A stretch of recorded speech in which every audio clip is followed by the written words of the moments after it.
بسم الله الرحمن الرحیم. تیر درس کې بیزوی تعریف تشریح کړو او د ام اف او د ام اف زبر نقطې پیدا کړې، بیا هم دا د زبر د نقطې سره پرتله کړل، هغه مساوي راووتو. نن په دریم درس کې مونږه لومړنی څپرکی مخروطي مقاطع دي د درسي کتاب شپږم او اووم مخونه موضوع ده. په دې درس کې به مونږه د بیزوي قطرونه او راسونه، د محراقونو او قطرونو ترمنځ رابطه، د الپس تناظري مرکز او د الپس د تناظري محور او عن المرکزیت رابطې وڅېړو. راځمه درس ته نو دې درس کې به مونږ تاسو د الپس قطرونه او راسونه. الپس بشمیره قطرونه لري، لوی کبیر قطر یا اوږد قطر چې له محراقونو څخه تیریږي. الپس چې دا بشمیره قطرونه لري، لوی کبیر قطر یا اوږد قطر چې له محراقونو څخه تیریږي. ګوره دا د ا زبر قطر چې دا د بیزوي لوی یا کبیر قطر ده،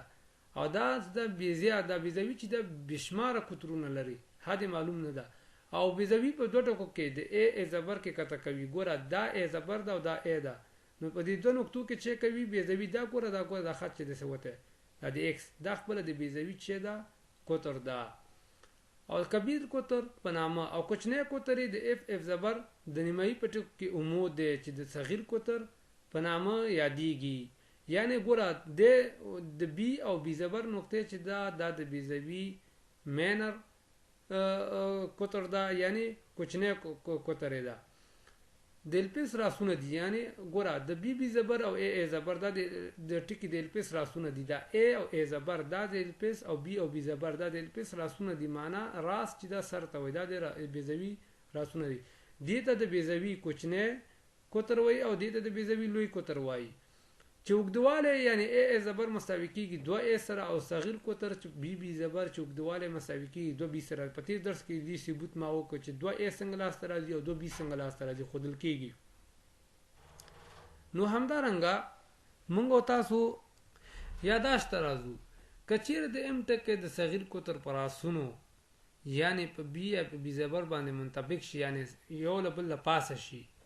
نو په دې صورت کې له پورته شکل څخه لیکل شو چې د ام اف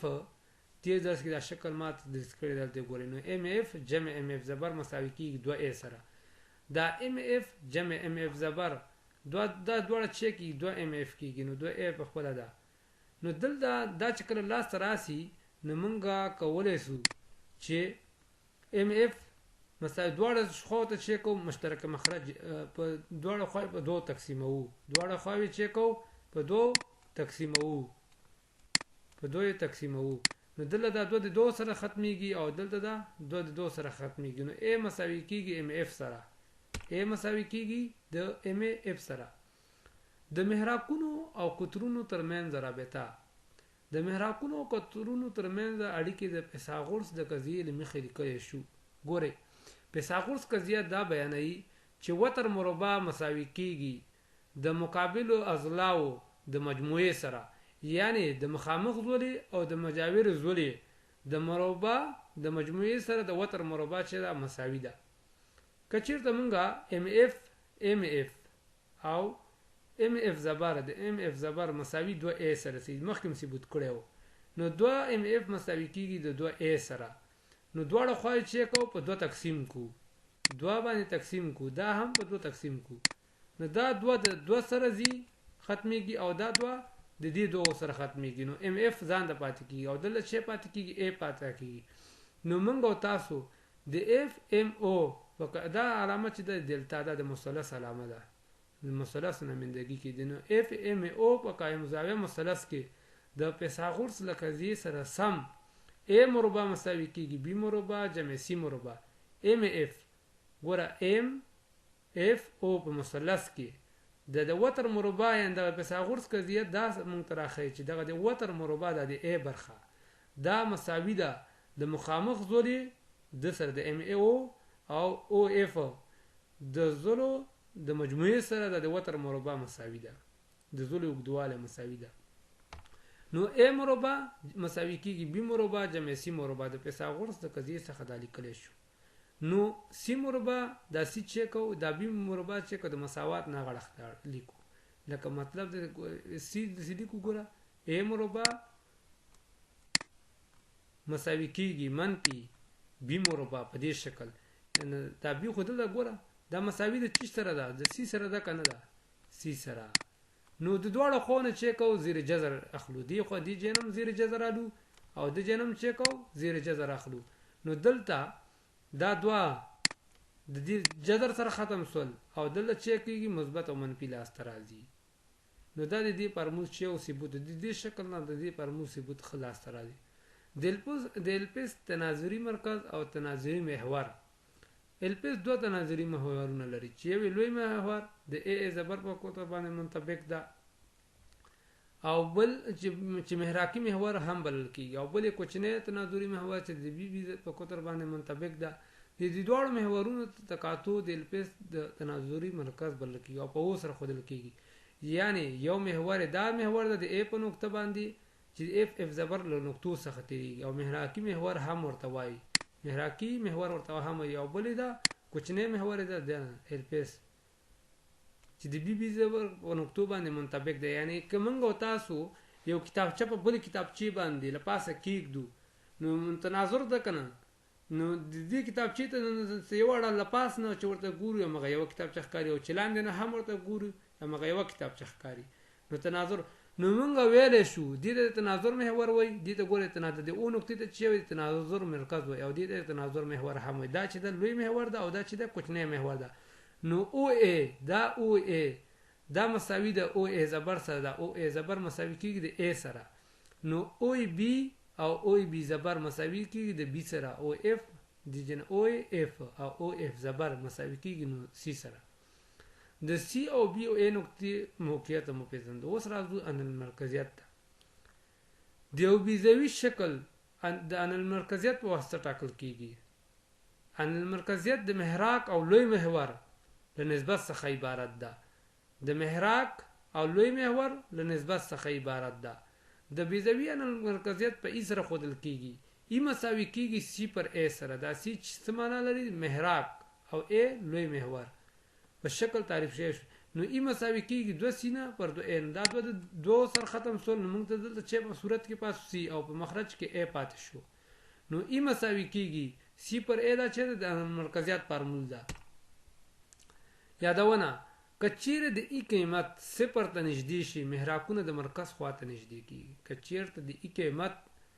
صفر ته نږدې شي محراقونه چې دا د مرکز خواته نږدې کیږي څه مطلب کچیر ته دا د ای قیمت صفر ته نږدې شو نو دا محراقونه چې دي دا بچی کی د مرکز خواته د او نقطې ته برابر نږدې شي او کچیرې دلته بیزوی تقریبا بیا د دایروي شکل غوړه کوي او کچیر ای د یو عادت ته نږدې شي په دې صورت کې محراقونه د قطرونو د راسونو خواته نږدې کیږي چې یو اوږد شکل غوړه کوي د بیزوی په ډیر مسایلو کې د مرکزیت څخه کار اخیستل کیږي نو بیا کچیر ته ای چې یو ته نږدې سو نو بیا دا بیزوی چې کیږي نو ډیر زیات لوی شکل لري نو ما په دعاګانو کې یاد ساتئ د راځما تمرین به هم حل کم بیا به د اتم مخ پوښتنې دي اتم مخ پوښتنو کې به مونږ هغه کچېره بیزوی د کبیر کوتر او صغیر کوتر وګدواله یو لبل سره مساوي وي څه ډول منحني په لاس راځي حل کچېره بیزوی کې د کبیر کوتر او صغیر کوتر وګدواله یو لبل سره مساوي بیزوی په دایره بدلیږي مطلب دا چې د دې کوتر او د دې کوتر وګدواله سره مساوي وي نو یو دایره جوړیږي کنه بیزوی چې کوم شکل لري بیزوی چې د المریض نظام په شاوخوا کې چې کوم سیاري تاویږي دا ټول د یو بیزوی شکل حرکت کوي او لکه د هغې شکل خپل د بیزوی شکل ده نو دا دواړه به چې کېږي دایره باندې بدلیږي کنه دغه ډول منحني ته چې وي دایره ویل کېږي دویمه وکچېره د بیزوی ان المرکزیت دو په درې وي په دې صورت کې د کبیر کوتر او صغیر کوتر نسبت پیدا کړئ د کبیر او د صغیر کوتر نسبت نو څرنګه چې د ان المرکزیت فارمول سی پر ا ده ان المرکزیت فارمول سی پر ا ده د ان المرکزیت فارمول ده نو د بیزوی ان المرکزیت څه ده 2 پر 3 ده په دې صورت کې د کبیر او صغیر کوتر نسبت پیدا کو نو لدی څخه سی د سو د سی 2 او ا سو ده 3 ده وګوره سی مساوي 2 سره ده او ا مساوي 3 سره ده قیمت اخلو اوس راځو د محراقونو او قطرونو ترمنځ د اړیکې لپاره مونږ څخه یعنی a مربع مساوي کیږي b مربع جمع c مربع څخه کار اخلو او د b قیمت په لاس راړو دا قیمتونه رالو د a او د c قیمت رالو په دې رابطه کې وضع کوو نو موږ خپل e په لاس راځي د کبیر کوتر او صغیر کوتر نسبت خپل په لاس راځي نو b مربع مساوي کیږي a مربع منفي c مربع b مربع په خپل لیکو د a په ځای 3 وضع کوو مربع منفي د b په ځای c په ځای 2 وضع کوو کل مربع مساوي کیږي 3 ضرب 3 9 3 په توان 2 9 منفي 2 په توان 2 سلور 9 چې سلور لاړ سي 15 پاتې کیږي نو b مساوي کیږي اوس ګوره دا مطلب ده چې نو b مساوي کیږي 2 مساوي 15 دا دواړه خواونه چیک او جذر الو دواړه خواونه چیک او جذر الو دلته به د b قیمت دا دوه به د جذر سره ختم سي نو دلته چیک کیږي مثبت او منفي پاتې کیږي نو b مساوي کیږي څو سره نو دې سره b مساوي کیږي 15 پر 15 زیر جذر لاندې مثبت منفي زیر جذر لاندې نو a پر b چیک د کبیر کوتر او صغیر کوتر نسبت پیدا کړي نسبت a پر b کبیر کوتر صغیر کوتر مساوي کیږي د a قیمت څو ده 3 او د b قیمت موږ ته لاس راغی 15 زیر جذر لاندې نو دا د کبیر کوتر او صغیر کوتر نسبت دا د اتم مخ پوښتنې ولې نو چینل له سبسکرایب کړئ د بیل آیکن کې کاږئ ویډیو لایک کړئ کوم ځای کې ستونزه وه ماته پرې کمنټ پرېږدئ او ویډیو د ملګرو سره شیر کړئ ویډیو کوشش کوئ ویډیو آنلاین ګورئ او ما په دعاګانو کې یاد ساتئ د خدای په امان